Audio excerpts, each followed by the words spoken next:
Hey everybody, it's Justice for Comics. It is Saturday morning. Didn't get a chance yesterday to do this video, but I did want to do a brief review of the Hot 10 list from CBSI. Comes out every Friday afternoon. Yeah, I'll go through it. It's not real exciting. I think I have a couple books that are on the list. Nothing major. So as expected, there's a lot of Black Panther on here and some other obscure books. So we'll start off with number 10. It eats what it feeds. Number 1, I guess this is a second print, $15 to $25. It says here that this was only available on Scout's website. I don't think that's true. I think I remember seeing that on Midtown. So I don't think that that's correct. It says you can still go pick this up for cover price. It's an interesting story, and who knows where it goes. Well, I can tell you where it's going to go. It's going to go nowhere because I've bought pretty much every Scout comic number 1 that there's been, and what typically happens is the book goes up for a week or two, and then you check back about 30 days from now, and this book will be right back to cover or lower.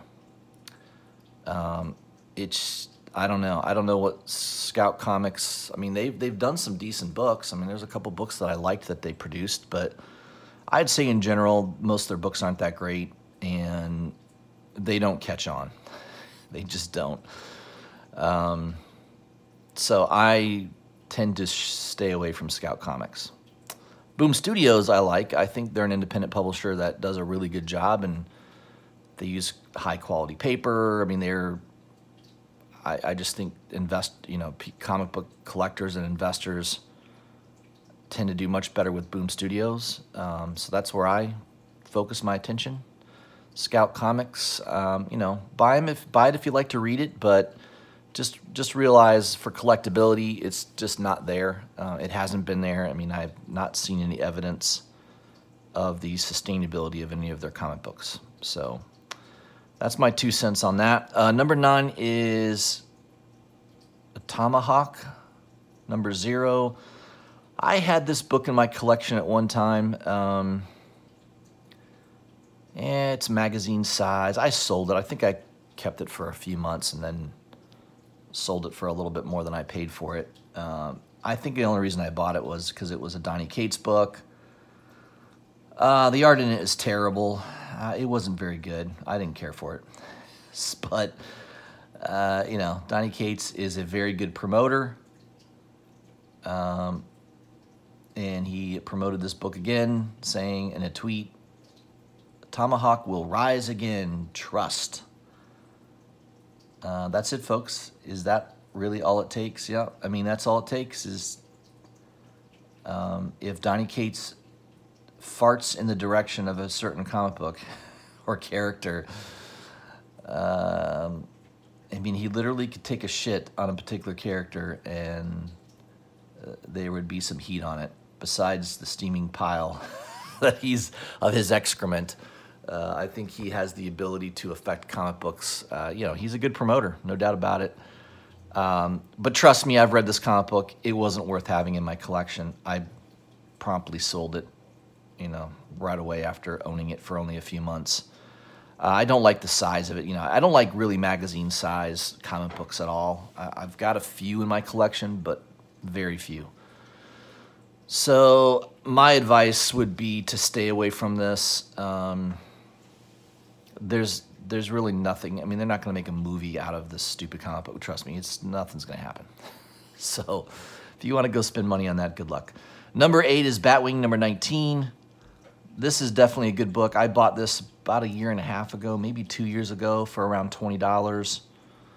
I should have bought number 20 as well. I think that book is also worth quite a bit of money. But I do have this book in my collection, a nice high-grade copy. Probably would be worth getting graded. I think the graded copies of Batwing 19 are like $400 or $500 at this point.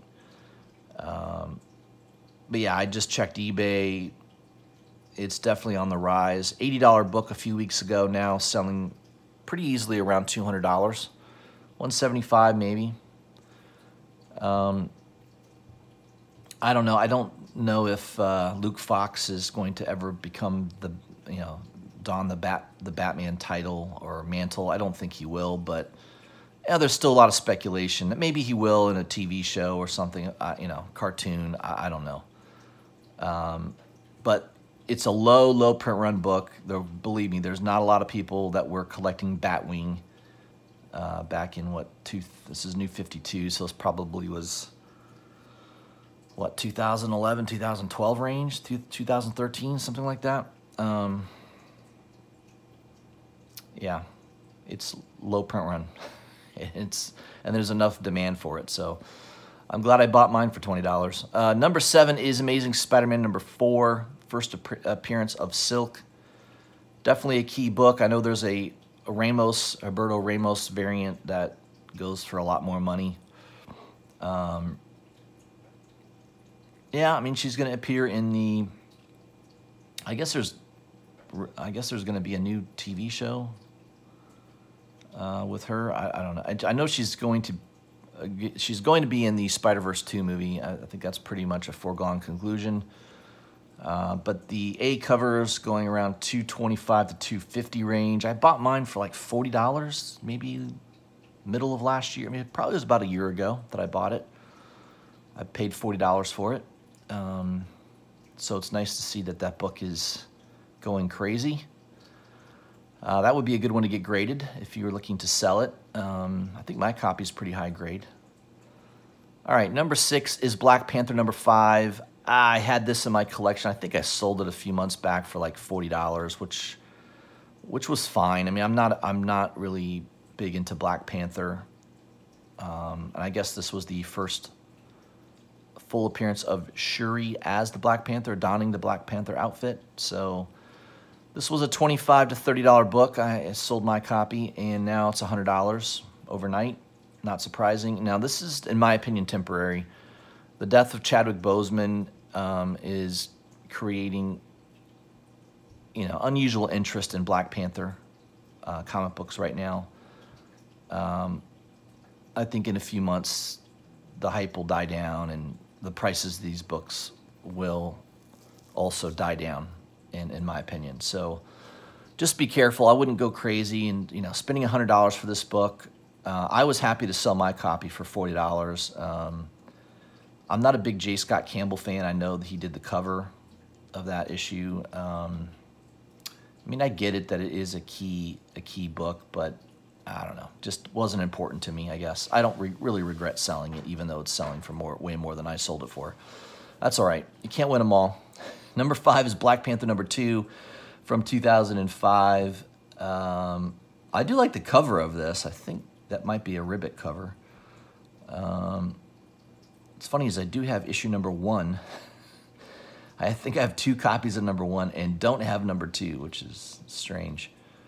But yeah, I mean, a lot of these Black Panther books, I mean, Black Panther hasn't been the best-selling comic book title for many years. Obviously, with the movie that came out, it increased interest in the Black Panther.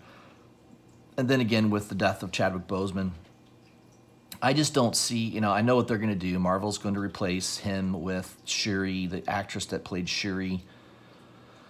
And I don't think it's going to go over well. I just don't think she has the acting chops for it. And it has nothing to do with identity politics. I mean, that's fine if you want to have a female Black Panther. I don't care. But I just have a feeling it's not going to go well. We'll see. I'd love to be wrong about that, but yeah, that's my feeling on that. Number 4 is Miles Morales Spider-Man number 18, the Ron Lim variant, 1 per store. Yeah, this sold out pretty quickly on Midtown. I've been hearing from some subscribers that they're able to find it for $40 at certain stores. I don't really like the cover much. I get it. Everything Miles Morales lately has been pretty strong, so there could be some long-term collectability to it. Print run, I don't know. Print run's probably less than 3,000 copies, right? I don't know how many stores, I mean, if a store is only going to get one copy per store, and it's probably based on how many orders you had, I don't think there's a lot of stores that were getting this. So it's probably, if I had to guess, it's probably less than 2,000 copies of that in existence. So pretty low print run, but nothing I'm really going after at all. Number 3 is Ironheart #1, second print.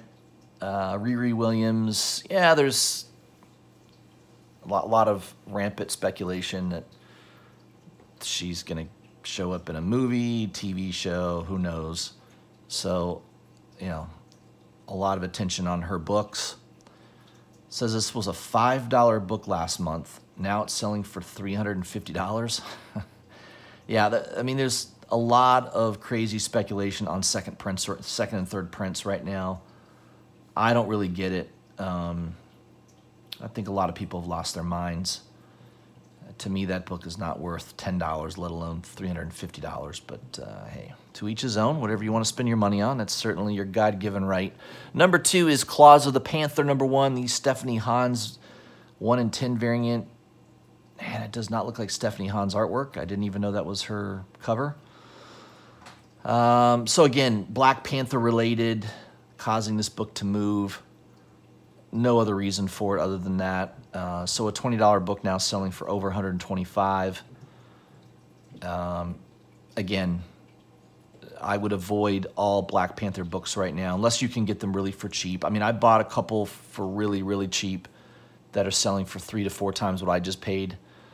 And those are books that I may flip. But long term, I mean, in a month or two, this will be out of people's minds, and the prices on these books, I think, will come down quite a bit because the demand will fall. So number 1 is Rise of the Black Panther #1, the movie variant. $5 book, now selling $80 to $100. Same thing. You know, in a couple months, I'm not saying this will go back down to a $5 book, but, you know, let's face it, it's not going to be worth $80 to $100 in 2 or 3 months from now. So, you know, not too many things are a guarantee, but I'm pretty sure that that's going to be a guarantee. It's just human nature. Once the news of that kind of dies down, so will the price. So that's it. I'm not real impressed with this list. I mean, I think I only have 2 books of the 8. I've got the Amazing Spider-Man #4 and the Batwing 19. I think those are better long-term buy and holds because they're first appearances. First appearance of Luke Fox and first appearance of Silk. Yeah, you could argue Black Panther #2, first appearance of Shuri, is an important key book. That would be about it. All the other books I just really don't think are worth being on this list, in my opinion. So, I don't know. I'm kind of poo-pooing the Hot 10 list. I don't think it's that hot.